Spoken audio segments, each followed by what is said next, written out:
Neemias capítulo 1, lê comigo aí, acompanha aí. Neemias, Velho Testamento, hein, meu irmão? Amém? A luz, um pouco de luz na vida dos irmãos. Amém. Muito assim também não, Vamos lá.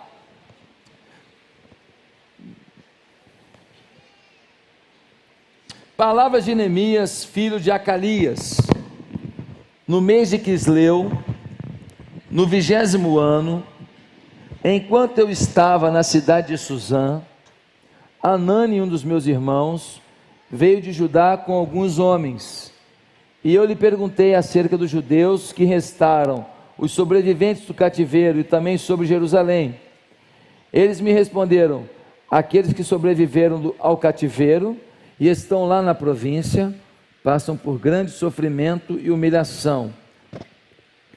O muro de Jerusalém foi derrubado, e suas portas foram destruídas pelo fogo. Quando ouvi essas coisas, sentei-me e chorei. Passei dias lamentando-me, jejuando e orando ao Deus dos céus. Então eu disse: Senhor Deus dos céus, Deus grande e temível, fiel à aliança e misericordioso com os que te amam, e obedecendo os teus mandamentos, que os teus ouvidos estejam atentos e os teus olhos estejam abertos para a oração que o teu servo está fazendo diante de ti, dia e noite, em favor de seus servos, o povo de Israel. Confesso os pecados que nós, os israelitas, temos cometido contra ti.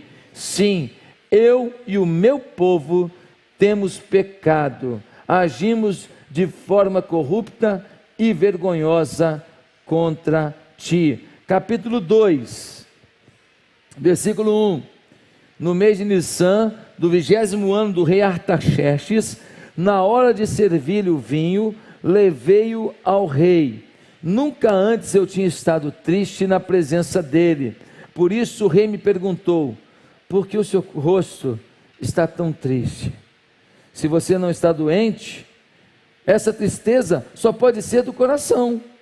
Com muito medo, eu disse ao rei: que o rei viva para sempre. Como não estaria triste o meu rosto, se a cidade em que estão sepultados os meus pais está em ruínas, e as suas portas foram destruídas pelo fogo? O rei me disse: o que você gostaria de pedir? Então orei ao Deus dos céus, e respondi ao rei: se for do agrado do rei, e se o teu servo puder contar com a sua benevolência, que ele me deixe ir à cidade onde meus pais estão enterrados em Judá, para que eu possa reconstruí-la. Então o rei, estando presente, a rainha sentada ao seu lado, perguntou-me: quanto tempo levará a viagem? Quando você voltará? Marquei um prazo com o rei, e ele concordou que eu fosse. E assim acrescentei: se for do agrado do rei, eu poderia levar cartas do rei aos governadores do Trans-Eufrates, para que me deixem passar até chegar a Judá, e também uma carta para Asaf, guarda da floresta do rei, para que ele me forneça madeira para as portas da cidadela, que fica junto ao templo, para os muros da cidade, e para a residência que irei ocupar. Visto que a bondosa mão de Deus estava sobre mim, o rei atendeu os meus pedidos. Versículo 11. Cheguei a Jerusalém, e depois de 3 dias de permanência ali, saí de noite com alguns dos meus amigos. Eu não havia contado a ninguém o que o meu Deus havia posto no meu coração, que eu fizesse por Jerusalém. Não levava nenhum outro animal além daquele em que eu estava montado. De noite saí pela porta do vale, na direção da fonte do dragão e da porta do esterco, examinando o muro de Jerusalém, que havia sido derrubado. Agora, no capítulo 6, versículo 15, o muro ficou pronto no 25º dia de Elul, em 52 dias. que Deus revele a sua palavra para cada coração aqui, amém? O som tá bom? Tá bom? Eu queria fazer uma pergunta para você hoje.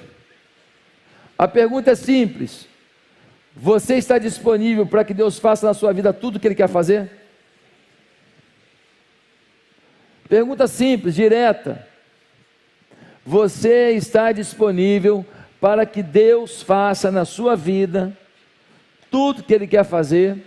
Para que Deus faça a partir de você tudo o que Ele quer fazer? Você está disponível? Os livros de Esdras e Neemias eram dois livros que em manuscritos mais antigos eram um só livro. Esdras era um sacerdote e Neemias, ele habitava uma cidade chamada Suzã. Ele servia a um rei chamado Artaxerxes I. Ele foi para lá quando o seu povo foi exilado, foi conquistado. Quando o seu povo voltou do exílio e voltou para Jerusalém, o povo muito enfraquecido, recebeu invasões de outros reinos inimigos. E esse povo está enfrentando muitas dificuldades, mas como ele está lá em Suzã, como copeiro do rei, servindo ao rei a comida, servindo ao rei a bebida, ele não sabe o que está acontecendo lá em Judá, lá em Jerusalém, na terra dos seus pais. Um dia, ele que está habitando em Suzã, que hoje seria o sudoeste do Irã, ele recebe o seu irmão Anani, uma visita. O seu irmão chega até ele, e quando o seu irmão chega, ele fala: como é que estão as coisas lá em Judá? O Anani faz uma declaração terrível. O Anani fala: está muito mal, está todo mundo muito sofrido. Escurece um pouquinho a minha parte de trás, queridos, a parte de trás. Está todo mundo muito sofrido, muito humilhado. Não, tá bom, só a parte de trás. Muito humilhado. Está complicado demais. Os muros foram queimados e destruídos. As portas foram queimadas e destruídas. A gente não tem dignidade. As pessoas, os exércitos entram na cidade a hora que querem. Os muros eram garantia de segurança, de dignidade. Você era um lojista, você não podia ter uma loja em Jerusalém, porque quando você montava uma loja, você fazia uma solicitação de mercadoria, vinha um amalequita, vinha um midianita, vinha um amonita, entrava na cidade e roubava tudo. A economia de Jerusalém estava em frangalhos. Se não tem economia, não tem bem-estar. Se não tem bem-estar, não tem saúde, não tem saneamento, não tem entretenimento, não tem cultura, não tem nada. A cidade está em frangalhos. Diz a Bíblia que ele começa a chorar, e um dia ele está na frente do rei Artaxerxes I, e quando ele está na frente do rei Artaxerxes, o rei percebe que ele está muito triste. Isso é mais ou menos entre 465 a 424 a.C. E o rei fala para ele: por que você está triste? Eu não sei se você sabe, mas ficar triste, com semblante triste, na frente de um rei, era uma ofensa. A pessoa poderia ser morta por causa disso. Ele nunca tinha ficado triste na frente do rei, mas agora ele está tão triste, que o rei fala: o que está vendo? Ele fala: o senhor quer saber a verdade? A verdade é a seguinte: como é que eu posso estar feliz se a cidade dos meus pais, a cidade onde eu me criei, a cidade onde meus pais estão enterrados, está totalmente destruída? As moças são estupradas pelos invasores, as crianças são escravizadas, os velhos morrem sem o mínimo de dignidade, está todo mundo lá desesperado, eu não estou conseguindo ter paz. E aí o rei fala: o que você quer? Ele fala: eu queria ir lá para ver se eu posso ajudar. O rei concorda que ele vá, ele vai. O rei ainda dá carta para ele poder passar nas províncias sem problema. O rei dá madeira para ele reconstruir os muros. Quando ele chega lá, ele repara o problema todo, ele vai andando por Jerusalém, ele vai vendo o problema, onde que está um buraco, onde que tem isso, está aquilo, ele faz um mapeamento do problema, e um belo dia ele convoca o povo, ele fala: olha aqui, ó, vocês querem viver na miséria ou vocês querem viver na prosperidade? Vocês querem viver na angústia ou querem viver na felicidade? Vocês querem honra ou desonra? Pois Deus falou comigo que nós podemos reconstruir os muros. Alguém talvez pensasse: mas quando a gente começar a reconstruir, vai vir alguém, vai destruir tudo de novo, não vão deixar a gente fazer isso. Ele falou: se vocês quiserem, a gente pode. E o povo foi tocado por Deus pela palavra de Neemias, e o povo começou a construir, e teve um monte de inimigo, começou a ameaçar: nós vamos invadir, e tudo, e eles tinham que fazer a obra com colher de pedreiro numa mão e uma arma na outra. Eles tinham que botar sentinelas na cidade, vigiando o tempo inteiro. Mas quando os inimigos deram por si, a obra tinha acabado, porque no tempo recorde de 52 dias, todos os muros e as portas de Jerusalém foram consertados. Com aquele conserto daquelas ruínas, foi consertado também a dignidade do povo, a alegria do povo. Foi resgatado o sonho de um povo. Eu queria fazer uma pergunta hoje: o que está destruído ao seu redor?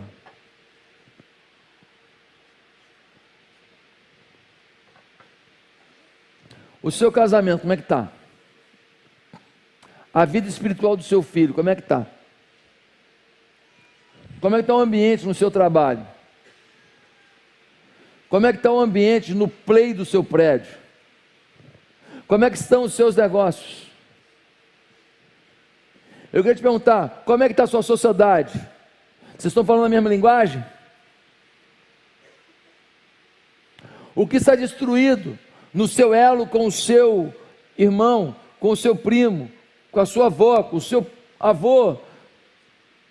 Como está a sua vida? O que está destruído ao seu redor? A minha pergunta é: você está disponível para reconstruir isso?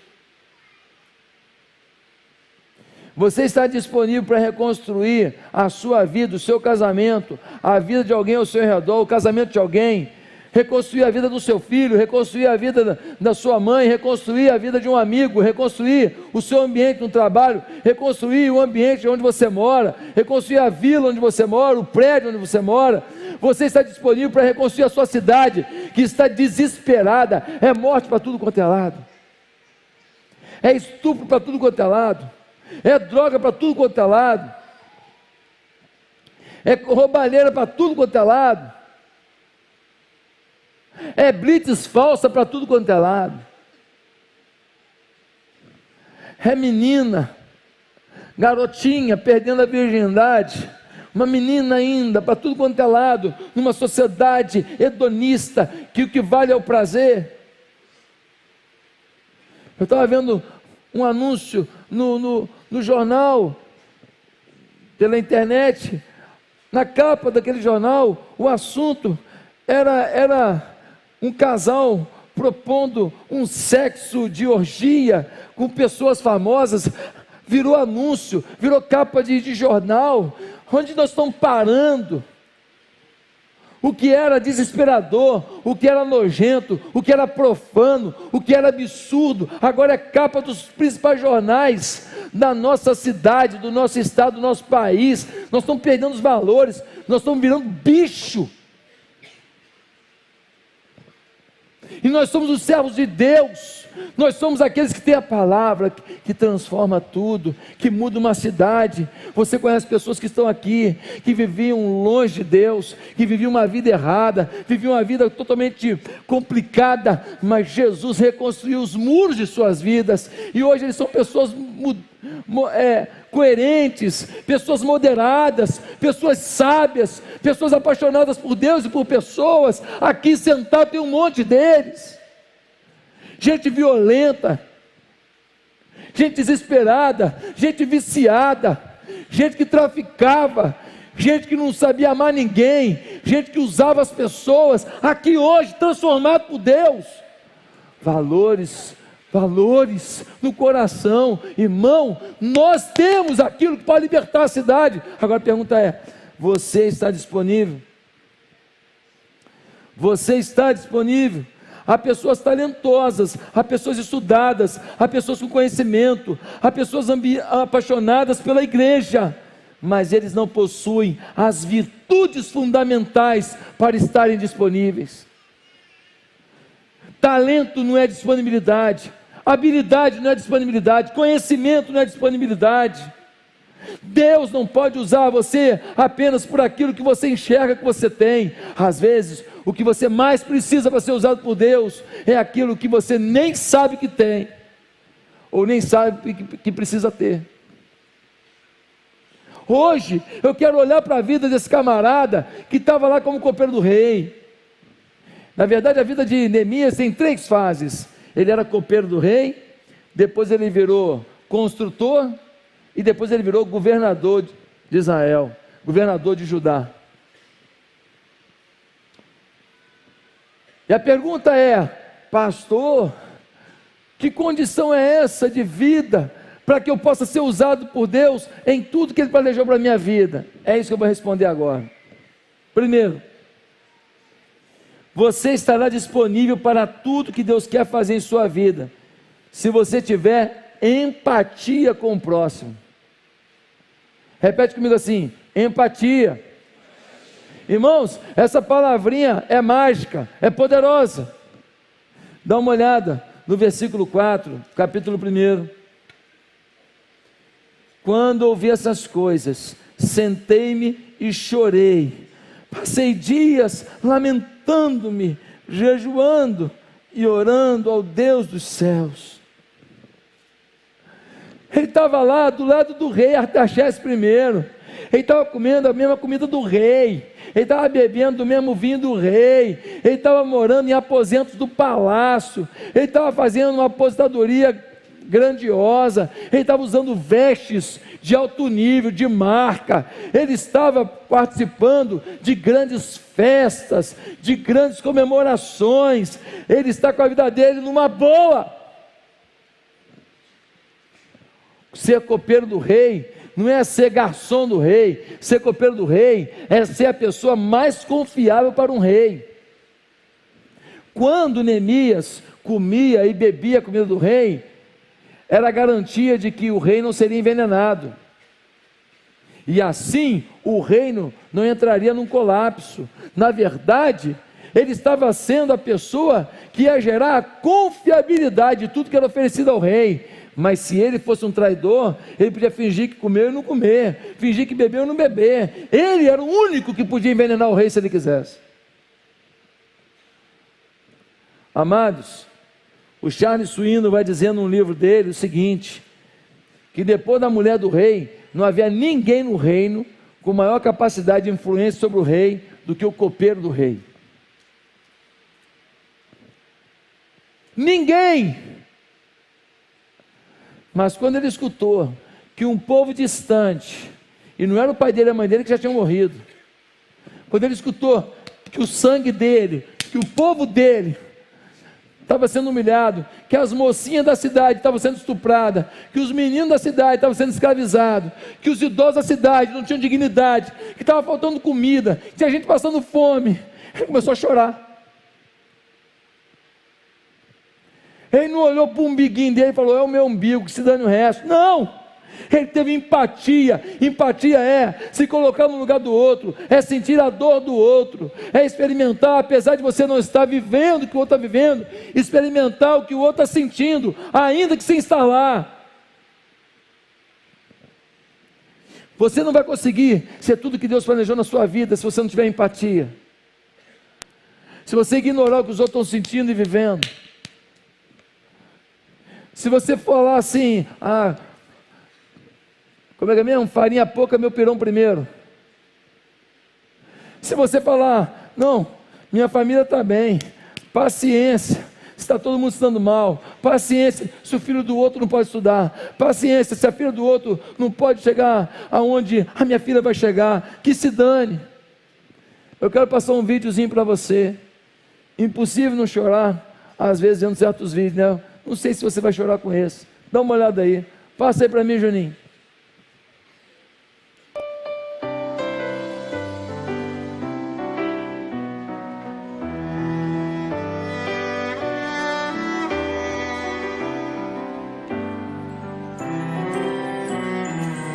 Em minha alma uma bela canção que há tempos eu tento expressar com palavras também, e me vejo num frio sem fim. Mesmo assim posso ouvir sua voz entoando outra vez. Então vou me repousar e ergo as mãos ao céu pra orar, pra que eu seja sempre seu, pra que eu seja seu, pois sei que o meu alento é você.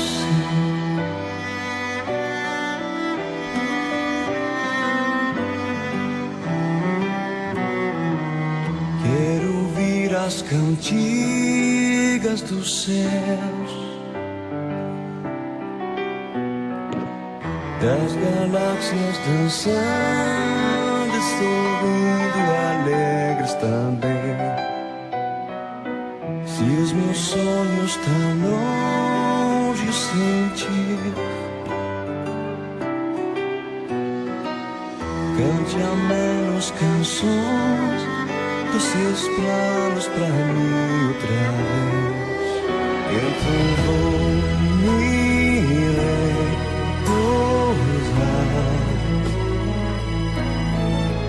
e ergo as mãos ao céu pra orar, pra que eu seja sempre seu, pra que eu seja seu, pois sei que o meu alento é você.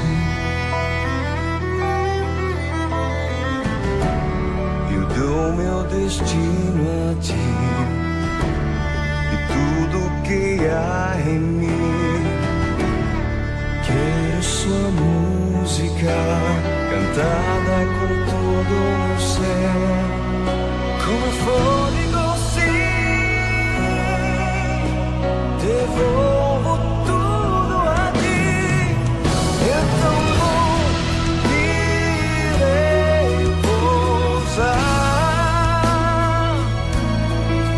e ergo as mãos ao céu pra orar, pra que eu seja sempre seu, pra que eu seja sempre seu, pra que eu seja seu, pois sei que o meu alento é você.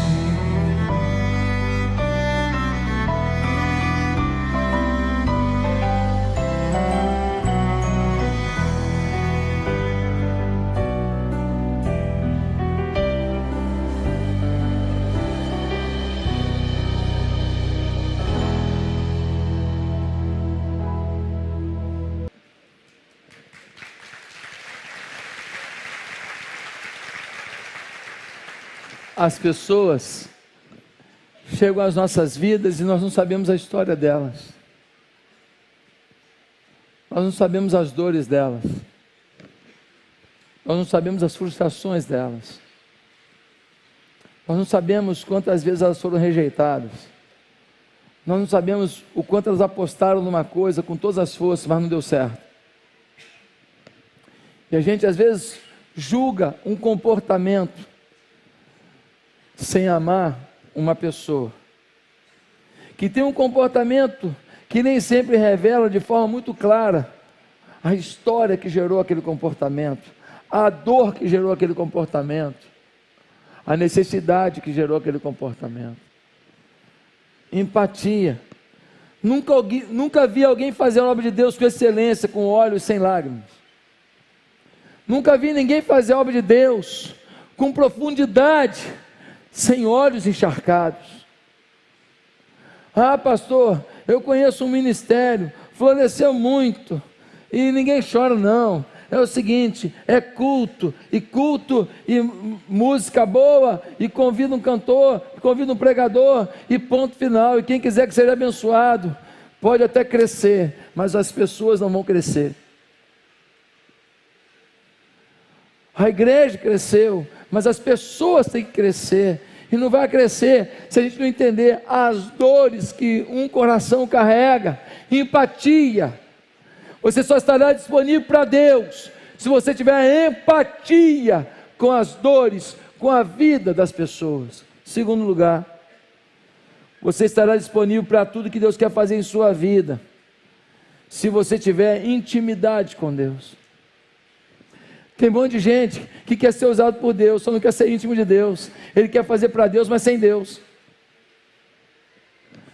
Ele quer fazer um monte de coisa para Deus, ele só não quer depender de Deus para fazer, porque ele é talentoso, ele é inteligente, ele é competente, ele fala bem, ele toca bem, ele canta bem, então ele acha que ele pode fazer para Deus. Deus não está nem aí para o seu talento, querido. Deus está muito menos preocupado com o seu talento e muito mais preocupado com o seu coração. Deus não está nem aí se você sabe tocar bem, cantar bem. Deus quer saber se você é íntimo dele, se você tem intimidade com ele, se você sabe falar movido pelo amor dele, se você é apaixonado pelas pessoas, se você procura ter uma vida santa. Aqui ninguém é perfeito, essa igreja não joga fora ninguém, essa igreja não fala assim, você é imperfeito, vai embora. Não, não, nós nunca botamos aqui uma placa, os perfeitos, não.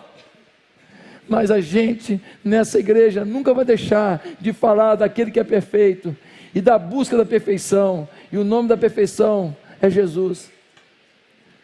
Irmãos, negociar com o pecado não, negociar com o pecado não. Agora, ajudar o pecador sempre, amar o pecador sempre, facilitar a vida do pecador nunca. Meus amados irmãos, será que nós temos buscado uma espiritualidade? Olha o versículo 4. Versículo 4, a gente lê assim: sentei-me e chorei, passei dias lamentando-me, jejuando e orando ao Deus dos céus. Neemias morava longe de casa, morava longe do templo, mas não ficava longe de Deus. Ele não tinha igreja, se tivesse ele estaria na igreja. Ele não tinha os amigos para poder compartilhar, senão ele compartilharia, porque é muito melhor. A Bíblia diz que é muito importante isso, mas como ele estava distante, lá em Suzã, ele jejuava e ele orava a Deus. A maioria das pessoas tem um problema e passa minutos orando, mas Neemias passou dias jejuando e orando, dias. Você passa dias jejuando e orando pelo seu problema, você passa dias guerreando no mundo espiritual pela sua necessidade, você passa dias guerreando no mundo espiritual, jejuando e orando pela vida do seu filho. Qual tem sido a sua postura? Agora dá uma olhada no versículo 11. No versículo 11 a gente lê assim, olha que lindo: Senhor, que os teus ouvidos estejam atentos à oração desse teu servo e à oração dos teus servos que têm prazer em temer o teu nome. Senhor, ouve a minha oração, do teu quê? Do teu copeiro do rei, do teu bem-sucedido auxiliar de Artaxerxes I, não, do teu servo, coração de servo, gente com empatia pela dor do outro, e gente disponível para ajudar o outro. Por quê? Porque a sua empatia não parava numa lágrima, parava numa oração. A oração era movida por essa empatia, ele clamava a Deus pelo seu povo. Meus amados irmãos, que coisa linda! Não existe espiritualidade sem serviço.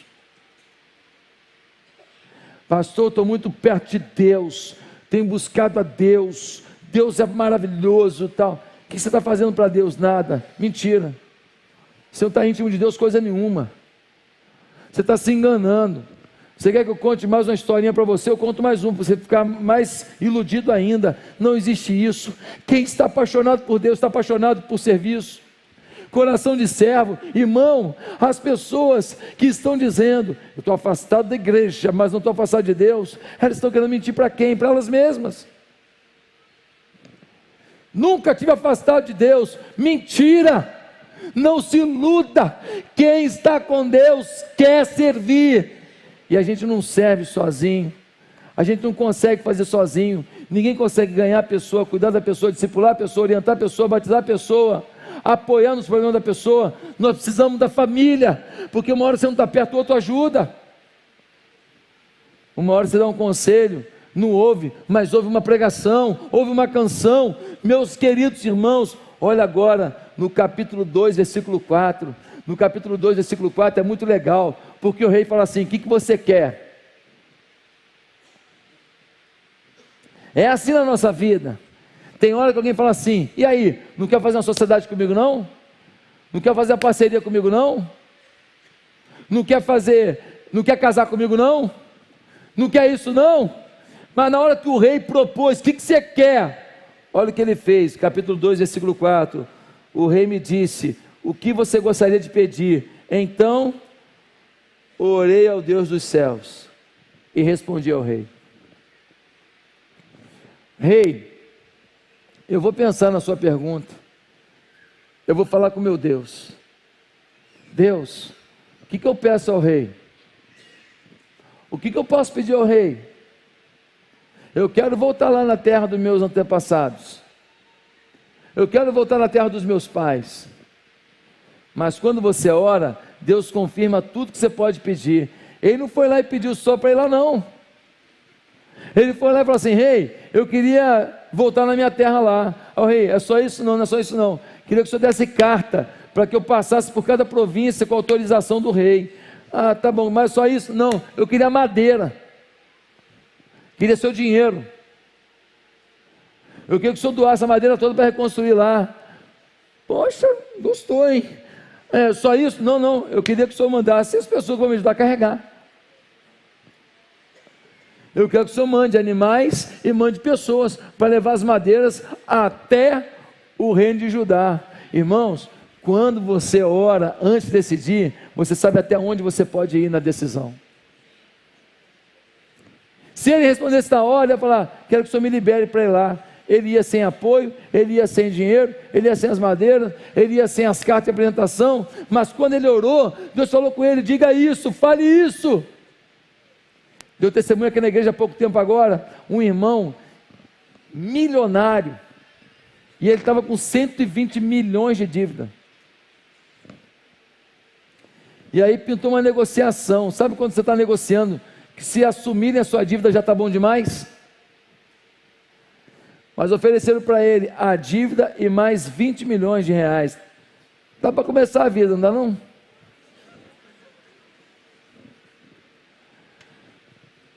Esse irmão decidiu orar. E quando ele estava orando, Deus falou com ele o seguinte. Ele trabalha na área de frigorífico. Deus falou com ele o seguinte: aqui ó, quando você estava começando a sua vida, você me dava ofertas ousadas, além de ser fiel dizimista. Você tem que continuar dependendo de mim, porque eu estou no controle. Aquele irmão com 120 milhões de dívida, um frigorífico todo endividado, todo perdido, sem saber o que fazer. Ele foi na conta, tinha 7 mil reais, era tudo que tinha na conta. Ele chamou o pastor na casa dele, o pastor foi lá. Quando o pastor chegou lá, ele falou assim: ele deu esse testemunho aqui quarta-feira retrasada, tem um livro ali fora para você quiser comprar. Aí ele foi e falou assim: pastor, só me sobrou 7 mil reais e um carro, o resto meu está tudo parado, está tudo impedido, está tudo com ações, eu não tenho mais nada, só o carro que não está impedido e 7 mil reais, está aqui ó, o cheque de 7 mil, está aqui o documento do carro. O pastor falou assim: não querido, não é assim não, por favor, não rapaz, calma, sei que lá. O pastor não quis receber, porque o pastor é pastor, não era mercenário. E o pastor falou assim: não querido, não é bem assim não, calma meu irmão, não pastor, fica tranquilo, eu sei quem é meu Deus, eu sei o que eu estou fazendo. Não, mas meu irmão, mas olha só, você pode precisar de um... Não, meu irmão, pastor, eu orei, eu perguntei o que eu devia fazer, e Deus falou para mim, para doar o resto que faltava. O pastor pegou o cheque de 7 mil, pegou o documento do carro, e o pastor foi embora. Irmãos, ele mandou um e-mail de 2 frases para uma grande empresa: olha, estou com o meu frigorífico lá, se quiser algum serviço, nós podemos prestar para você. Não tinha condição nenhuma de prestar serviço, nenhuma, só se viesse o dinheiro, viesse o milagre. Pois depois de negociar, irmãos, ofereceram para ele de assumir a dívida e dar 20 milhões, ele não aceitou e colocou outras condições. Final da história, assumir a dívida e deram a ele 250 milhões.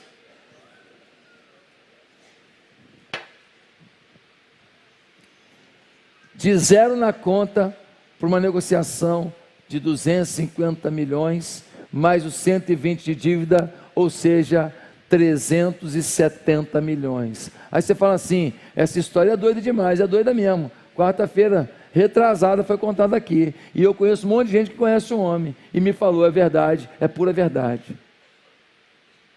Está fazendo agora mais um frigorífico enorme, enorme, vai abater não sei quantas mil cabeças de suíno por dia. Quando você ora, você pode fazer o que todo mundo julga ser uma irresponsabilidade, mas se Deus mandou, você vai ter confiança, você vai ter entrega, você vai ter dependência dEle, e você vai ver os milagres dEle na sua vida.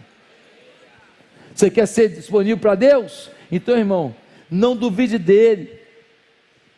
No capítulo 2, versículo 8, olha como é que a gente lê aqui, ó. 2, versículo 8. E também uma carta para Asaf, guarda da floresta do rei, para que ele me forneça madeira para as portas da cidadela, que fica junto do templo, para que os muros da cidade, para a residência que irei ocupar, visto que a bondosa mão de Deus estava sobre mim, o rei atendeu.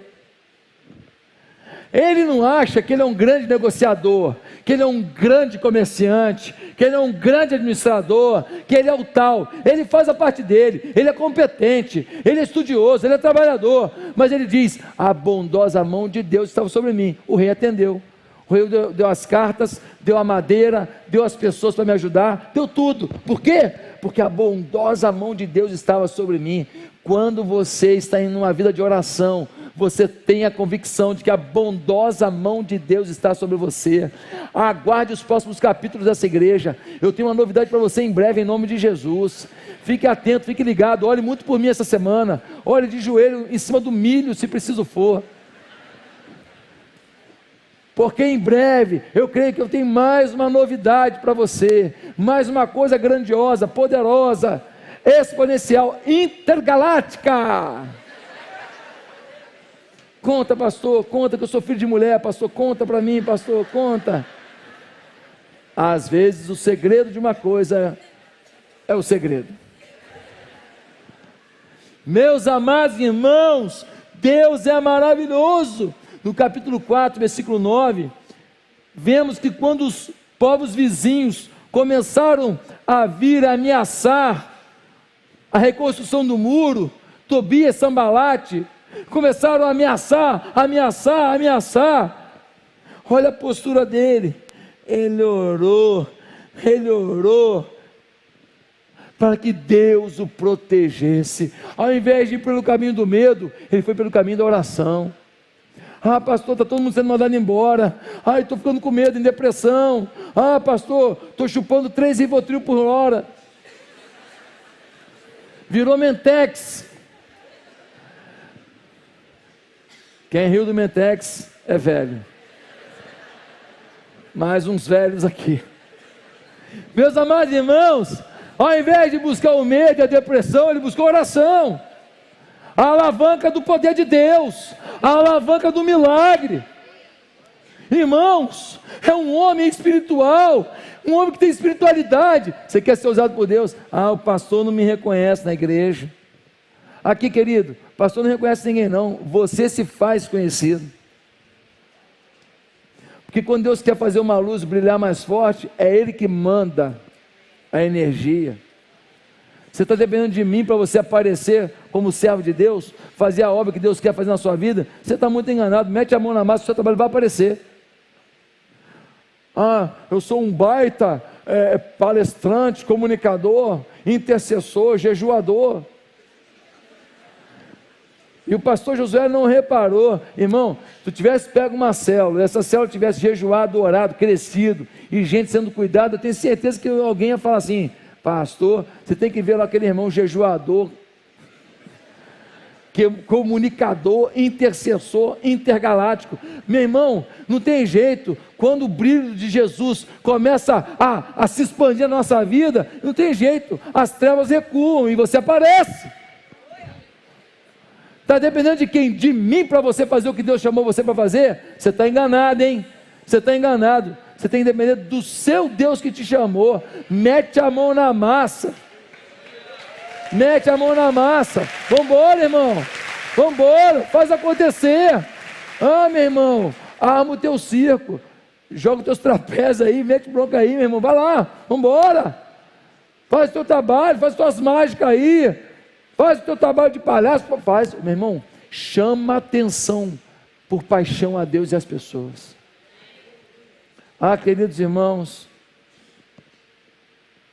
a maior intimidade do cristão com Deus ocorre quando os pensamentos do Senhor substituem os nossos, e então moldamos nosso comportamento de acordo com a mente de Cristo. John MacArthur. Quando os nossos pensamentos são substituídos pela mente de Jesus, a intimidade se tornou plena.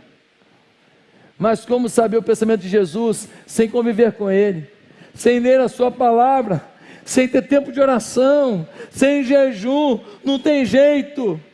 Soren Kierkegaard vai dizer: a função da oração não é influenciar Deus, mas especialmente mudar a natureza daquele que ora. Quando eu oro, eu tento convencer Deus que tem que fazer alguma coisa. Na verdade, Deus é que está tratando o que Ele quer que eu seja. Alguém falou assim: mas vou ficar lendo a Bíblia, tá? Ler Bíblia e ler Bíblia. Como é que é esse negócio de ler Bíblia? Já aprendi isso aí. Aí o sábio falou assim: está vendo essa peneira velha aí? Toda suja, toda encardida. Vai lá no lago e traz água para mim nessa peneira. Água na peneira está toda suja. Aí vai lá. O discípulo foi lá, pegou água na peneira. Estava muito sujo, ainda retinha muita coisa, mas aí a água foi tirando. Aí quando chegou cá não tinha mais água nenhuma. Aí ele falou assim: o que eu faço agora? Vai lá no lago, traz mais água na peneira. Ele foi lá, pegou a água, foi vazando. Quando chegou aqui, não tinha mais água nenhuma, e a peneira já estava um pouco mais limpa. E aí ele foi lá, pegou mais água, voltando. Lá pela 10ª vez, a peneira estava limpinha. E aí o mestre perguntou para ele: você está entendendo por que a gente lê a Bíblia? Ele falou que a gente acaba sendo limpo, mesmo que fazendo a mesma coisa. É assim a leitura da Bíblia.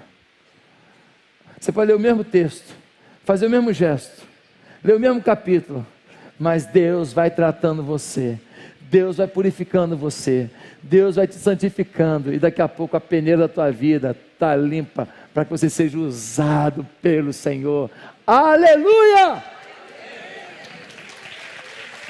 Mas em terceiro lugar, glória a Jesus, em terceiro lugar, você estará disponível para tudo que Deus quer fazer na sua vida, se você tiver visão, empatia, intimidade, visão. Querido, eu preciso entender o que Deus quer da minha vida. Eu preciso entender o que Deus espera do Josué, o que Deus espera da igreja que o Josué pastoreia, o que que Deus espera que eu seja na vida dos meus discípulos, como o pastor Claudir, o que Deus espera que eu seja na vida da minha mulher, dos meus 2 filhos, o Lucas e o Gabriel. Eu preciso entender o que Deus quer que aconteça na vida dessa cidade a partir da minha vida. Cada um de nós, Deus tem uma visão. Para cada um de nós, Deus tem uma visão. Neemias tinha uma visão, que era ver a cidade cercada com os muros sólidos, com portas sólidas, para o povo ter proteção contra os violentos invasores, para o povo ter uma economia de novo, para o povo poder ter prosperidade ali dentro, para o povo ter escola ali dentro, para as crianças serem cuidadas ali dentro. E então, todo o caminho sociopolítico, cultural, social, econômico daquela comunidade seria restaurada. E ele queria ver o seu povo prevalecendo, exportando coisa, comprando mercadoria, gerando cultura, gerando um crescimento intelectual da sociedade e gerando temor a Deus. Ele teve uma visão. E aí, querido, eu quero perguntar, qual é a sua visão? Se esse telefone for para mim, fala que agora não dá. Qual é a sua visão? Qual é a visão de Deus para a sua vida, pastor? A minha visão hoje é simplesmente pagar as contas, que eu estou todo encalacrado. A minha visão, pastor, é simplesmente resolver um problema, que eu estou com um problemão. Irmão, isso não é visão. Isso aí é você apenas estar consertando os estragos que a história fez. Visão não é pagar umas contas. Visão é onde eu quero chegar. Visão é onde Deus quer me levar. Visão é onde eu vou influenciar. Visão é muito maior do que resolver um problema. O problema, ele pode ser até uma etapa da minha visão, mas um problema nunca é a sua visão, nunca é a visão para a sua vida. Pastor, me fala mais sobre visão. Aí ó, empresários, anota agora aí, ministra para a sua turma depois, vamos lá. Princípios de visão de Neemias. Primeiro, visão gera provisão. Ele virou para o rei e falou: eu quero voltar lá e cuidar dos meus irmãos lá de Judá. Ele tinha dinheiro, ele tinha madeira, ele tinha apoio, ele tinha alguém bancando ele não tinha nada, ele tinha visão. Aí o rei doou isso, doou aquilo, chegou lá, o povo se envolveu e tudo deu certo. E tudo deu certo. Porque visão gera provisão. Tem um monte de coisa que acontece na igreja. Gente, me ajuda para a nenenzinha não correr, por favor. Tudo que acontece aqui na igreja hoje foi fruto da visão. Esse lugar que você está aqui, ó. A gente não tinha dinheiro para comprar isso aqui não, meu irmão. Eu fui chamado de maluco pela pessoa mais benevolente, o mais carinhoso. Agora o pastor passou do limite. Teve gente que falou que eu era, sabe o quê? Teve gente que falou assim, a ele como é que mesmo? Só pensa em coisa grandiosa, como é mesmo? Megalomaníaco. Pergunta para os 2.616 pessoas que aceitaram Jesus aqui no templo, fora a casa de vida, fora a célula, quem é o megalomaníaco? Pergunta para os caras que foram libertos das drogas aqui nessa igreja, para os casamentos que foram restaurados. Essa semana agora eu fui numa festinha e estava lá fazendo pizza, um cara que chegou aqui todo destruído, casamento destruído, coração destruído. E ele conversou comigo na época, destruído, a vida destruída, o casamento destruído. Ele agora é líder de célula, ele estava lá fazendo pizza cheio de amor. Comi 35 pedaços de pizza que eu estava sem fome. Tinha jantado. Vai perguntar para ele se isso aqui é megalomania. Vai perguntar para os quatro homens que moram na rua, 4, que estavam trabalhando com a gente aqui no mutirão ontem, que nossa igreja está cuidando. O pessoal está dando bicicleta, está dando roupa, está dando medicamento, está ajudando para eles largar as drogas e servir a Jesus aqui. Estava aqui com a gente, igual todo mundo, almoçou com a gente aqui. Vai perguntar para as 2 meninas, que eram meninas de rua, que ficavam ali na alvorada, saíam no tapa com os meninos quando queria estuprar elas. Uma tem uma marca na testa, de fora a fora, por quê? Porque um cara estava estuprando a outra, ela foi defender, o cara bateu nela, abriu a testa dela, tem uma cicatriz aqui. Foi tirada da rua, é membro dessa igreja, igual todo mundo aqui, com o mesmo jeito todo mundo aqui, não pode me ver, uma paixão comigo, um carinho comigo incrível. Meu pastor, trabalha ali no Novo Leblon, num restaurante, vai perguntar para ela se isso é megalomania. Vai lá perguntar para ela. Casou, teve filho, tudo aqui na igreja. Fizemos enxoval, fizemos casamento, tudo. Vai perguntar para as crianças das 30 instituições que a gente apoia, se isso é megalomania. Vai perguntar para os missionários ao redor do mundo que a gente sustenta, se é megalomania. Vai perguntar para o irmão lá dos Estados Unidos, 20 e poucos anos de macumbaria, foi morar nos Estados Unidos, e lá nos Estados Unidos se converteu, e está lá na nossa igreja, Batista Atitude de Orlando. Desculpa, falei errado, Atitude Baptist Church of Orlando.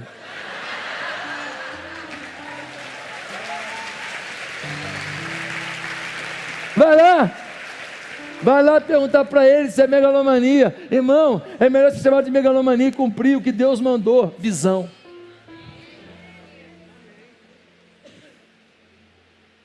Visão.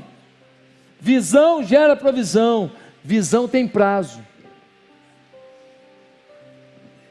Eu tenho a visão. E aí? Para quando você acha que vai conquistar a visão? Você pode até não conquistar a visão até aquela data, mas tem prazo. O rei perguntou para ele, Neemias, quanto tempo você precisa? Ele falou o tempo. Eu preciso de tanto tempo para fazer isso lá. Porque se você deixar correr frouxo, você nunca vai lutar para que a visão seja implantada. Você nunca vai se esforçar. Você tem uma visão para o seu casamento, você tem uma visão financeira, você tem uma visão para a sua empresa, você tem uma visão para os seus filhos, você tem uma visão para a sua igreja, uma visão para o seu ministério, uma visão para a sua célula. Então, irmão, você precisa botar prazos, metas, para que você possa ter um vislumbre de quanto você chegará na visão. Terceiro lugar, visão requer análise criteriosa de caminho para atingi-la. Ele chegou em Jerusalém, chegou lá, chamou todo mundo. Gente, vamos reconstruir os muros? Não. Ele rodou a cidade, subiu na parte alta, eu não vou ler o texto todo por causa da hora. Subiu, olhou tudo, anotou, aqui tem um buraco, aqui precisa de madeira. Opa, aqui o rombo é maior. Na frente da casa de quem? Na frente da casa do seu Manel. Beleza. E aqui, aqui são as portas. Essa parte da madeira dá para aproveitar. Isso aqui não dá não. Beleza. O cara não é copeiro, não é construtor não, mas ele analisou dentro da possibilidade dele. Você tem que analisar dentro da sua possibilidade. Visão requer análise criteriosa do caminho para atingi-la. Senão, você bota uma visão, vou fazer isso com a minha família, vou comprar isso, vou ter isso, vou montar uma empresa assim, vou levantar meu ministério na igreja, mas você não analisa onde você está para saber como chegar lá. A nossa igreja estava numa escola municipal, foi para um hotel, foi para uma casa no Rio Mar, depois virou 2 casas no Rio Mar e construímos um templo nos fundos dessas 2 casas no Rio Mar. Depois compramos um terreno aqui, depois a gente foi e edificou aqui, e assim estamos indo na visão. E agora a gente começou a abrir as novas igrejas, e são 5 igrejas hoje, e isso é só o começo. A visão está se ampliando, a visão muda. Porque Deus é tão generoso que Ele te dá uma visão, mas você é tão pequeno que você não acompanha a visão dEle. Aí no meio do caminho Ele fala assim, vamos ampliar essa visão? Vamos ampliar a visão? Em quarto lugar, visão envolve mobilização de pessoas.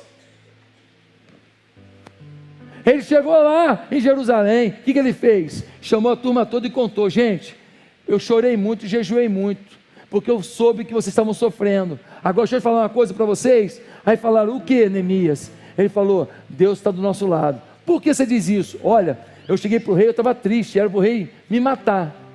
Ao invés de me matar, ele perguntou o que eu queria. É mesmo? Foi? E aí? Aí eu falei com o rei assim, rei, eu não posso falar agora não, vou orar primeiro, porque tudo eu faço orando primeiro, eu não decido nada sem orar. Você faz assim, Neemias? Faça assim. Tudo eu oro para decidir se eu vou ou não vou num passeio, eu oro para decidir se eu vou ou não vou de férias para aquele lugar, eu oro primeiro, eu pergunto para Deus primeiro, porque Deus me ama e sabe o que é melhor para mim. É assim, Neemias?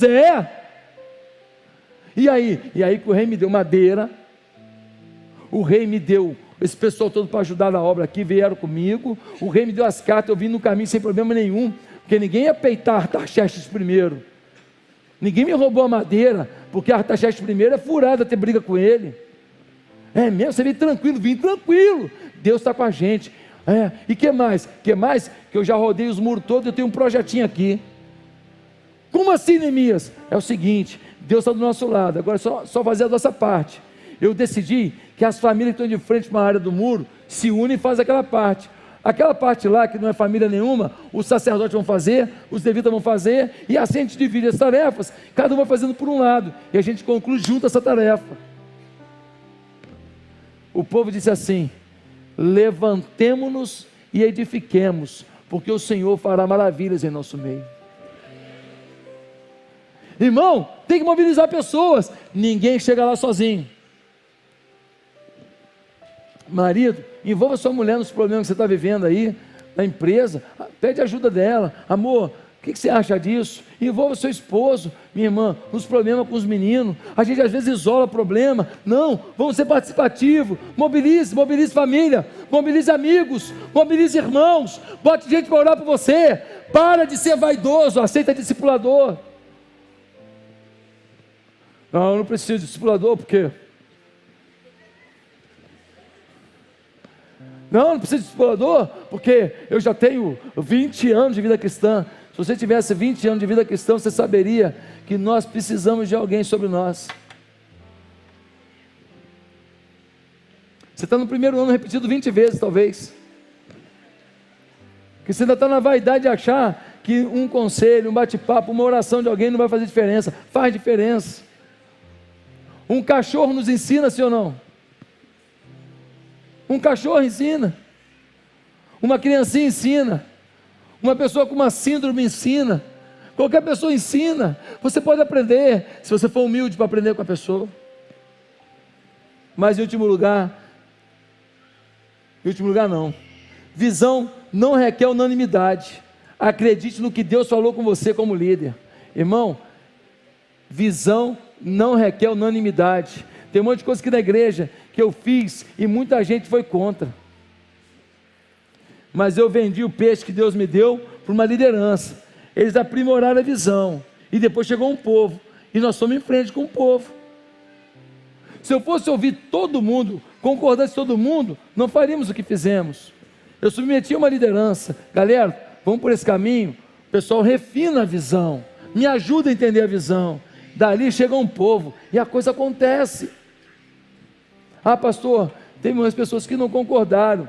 Neemias tinha Tobias e Sambalate ameaçando: nós vamos entrar aí, nós vamos te matar, você não vai reconstruir o muro, ameaça. Mas para piorar, no versículo 9, no capítulo 4 e no capítulo 6, nós vamos ver que os nobres da cidade se rebelaram contra Neemias. Os bambambam da cidade, que ainda estavam com a condiçãozinha, não apoiaram Neemias. Eles tinham parentesco com Tobias, um invasor, Tobias, um outro reino, e eles estavam vendendo o seu povo. Olha isso, dentro da igreja, traindo a igreja. Coisa feia. Tinha gente dentro da cidade, traindo a cidade, os nobres. Neemias não brigou com eles não. Neemias não mandou matar eles não. Neemias ignorou eles e seguiu com o povo que acreditou e fizeram a obra de Deus. Quem está me entendendo? Mas uma pessoa não concorda. Vamos continuar amando, querendo bem a pessoa. Agora nós não vamos abrir a mão da visão que Deus nos deu, irmãos. 6. Não adianta visão sem plano de manutenção da visão. Tem que ter plano de manutenção. Eles foram fazendo a obra e te ameaça. Tiveram que botar sentinelas e guardas. Senão você conquista e não vigia e perde o que conquistou. Tem muita gente que sua empresa cresceu demais. Você tinha 100 mil reais de investimento. Hoje sua empresa vale 5 milhões. Mas aí, querido, você não faz manutenção, você não investe em tecnologia, você não aperfeiçoa os seus funcionários, você continua pagando o mesmo salário de fome que você pagava para os funcionários no início de tudo. Você não abriu a visão que você cresceu, deixa os outros ganhar também. Você não quer pagar uma empresa para fazer uma análise de crédito melhor para você, porque ninguém vai ganhar em cima de mim não, mas você esquece que se você tiver uma inadimplência forte, você vende tanto hoje, você pode quebrar. Visão requer plano de manutenção. Família, plano de manutenção da família. Nós vamos passear como? Nós vamos ter um dia para a gente quando? Marido e mulher vão sair sem os filhos quando? Uma vez por semana? De 15 em 15 dias? Uma vez por mês? Quanto que o marido e a mulher vão sair sem os filhos? Só os dois. Para gastar dinheiro à vontade de comer um pastel. Hein? 7, visão evita distrações. Evita distrações, porque tinha visão. Tobia e Sambalate falaram: vem bater um papo com a gente. Falaram assim: não tenho tempo para perder não. Quando você não tem a visão, aparece uma coisinha, um negocinho novo, aparece um convite novo, aparece uma oportunidade nova, aparece um entretenimento, e você perde o foco. Você está quase conquistando, mas você dilui o foco, perde a conquista. Em último lugar, visão é grandiosa para quem a recebe. Meus amados irmãos, Neemias 6,16, tem uma coisa linda, lê comigo.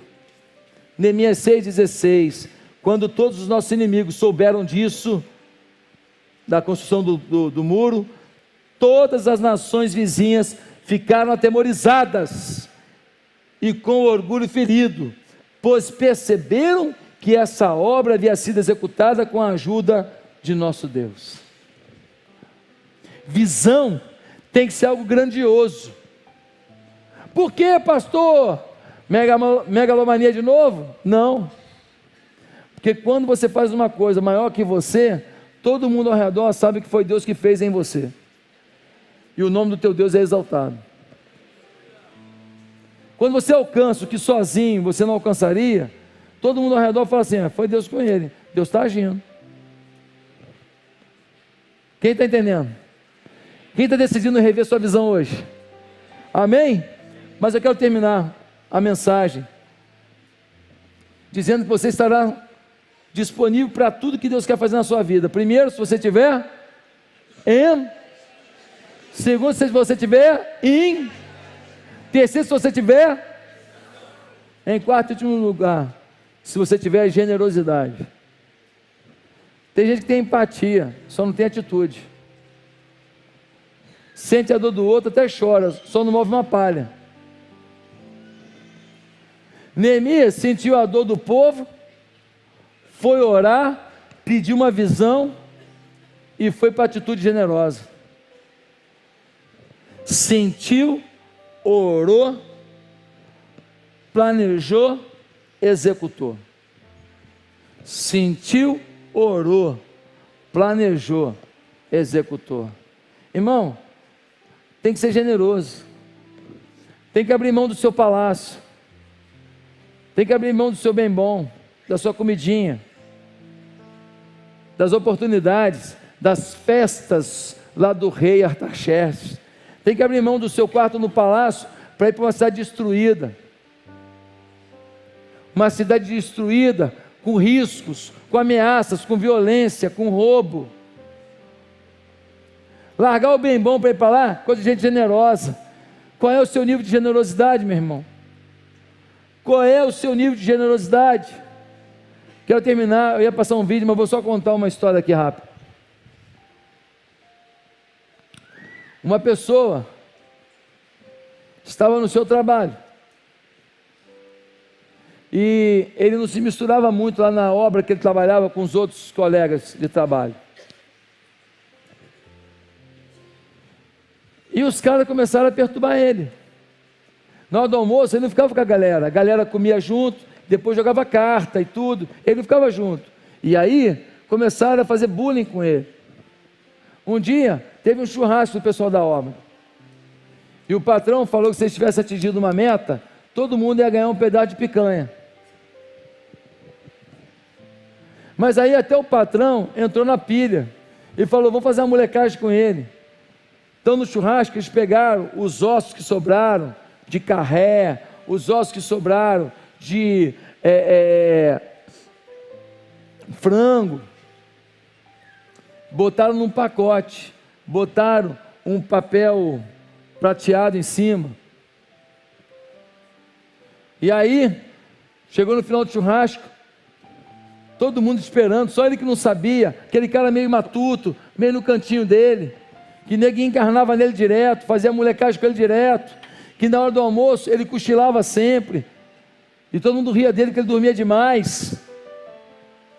Aí está todo mundo esperando para rir dele.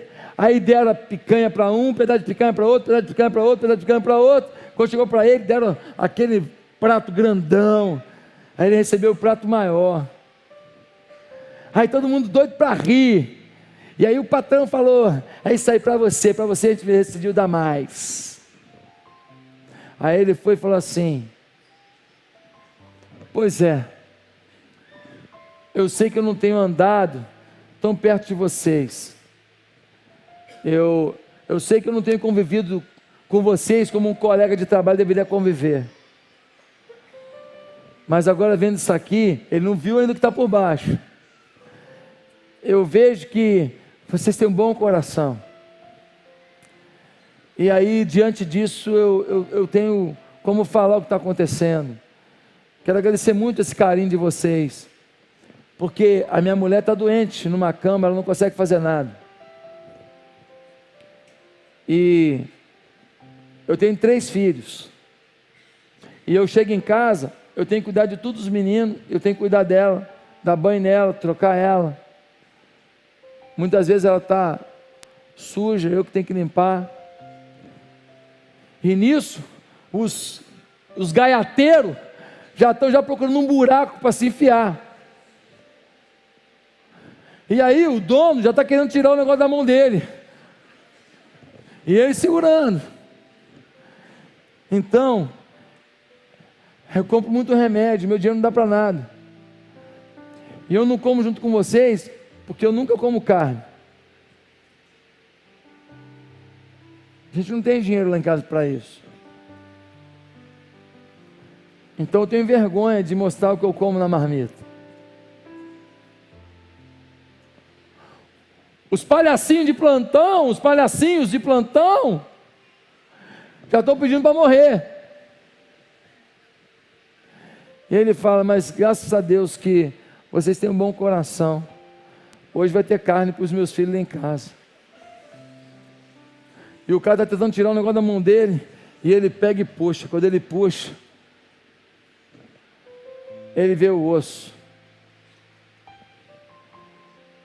Está todo mundo tão envergonhado. Vem um, pega a picanha, bota em cima daquele prato. O outro bota outro pedaço. O outro bota outro pedaço. O outro bota outro pedaço. O outro bota outro pedaço. E todos eles entregam o seu pedaço de carne, de picanha, para aquele colega, que era o motivo da chacota. O que eu quero dizer com isso?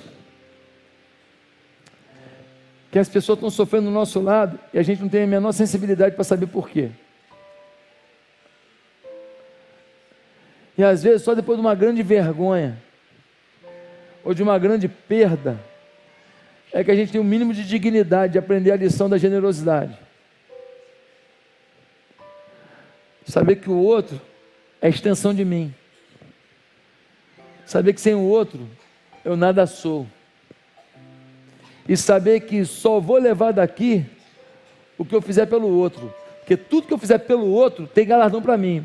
E o que eu fizer para mim, nada mais fiz que pelo meu próprio interesse. Eu não vou levar para o céu nada que eu faço para mim. Mas eu vou levar para o céu tudo que eu faço pelo outro. Quem está me entendendo? Tudo que eu faço para mim, para saciar meu desejo, minha vontade, minha necessidade. Mas tudo que eu faço para o outro, eu estou expressando o amor de Deus nesse mundo. Ó, gente, nós precisamos trabalhar para Jesus. Eu preciso que todo mundo ou esteja liderando uma célula, ou esteja apoiando sua célula, para a gente cuidar das pessoas que chegam aqui. A pessoa chega aqui e não tem um discipulador, cheio de problema a pessoa. Daqui a pouco ela sai daqui da igreja, vai procurar o mundo de novo, ou vai voltar para a droga de novo, ou vai se perder na macumbaria de novo, porque eu não dei amor. Ah, pastor, eu estou muito ocupado. Ah, é? Quando Jesus voltar, você vai falar para ele: eu estava muito ocupado para te servir? É justo você falar isso? Você acha que vai colar com ele isso? Pastor, minha empresa está crescendo muito. Foi Deus que mandou sua empresa crescer, não, querido. Você que quis fazer ela crescer. Porque se sua empresa crescer significa o reino de Deus diminuir, eu tenho certeza que Deus não está nisso com você. Ele estava, porque ele pensou que você ia continuar servindo a ele. E ele abençoou a sua empresa. E em vez de você investir em tecnologia, em pessoal, para a empresa crescer, você trabalhar o mesmo tanto, mesmo tendo mais, você não, quer fazer tudo sozinho. E aí trabalha que não condenado, não cuide mais ninguém. Você não está no caminho correto. O Silvio Santos tem muito mais que você, e está passeando em Miami de vez em quando. Então alguma coisa está errada. Se trabalho, se prosperidade financeira rouba de você a dignidade de viver em Deus, pare.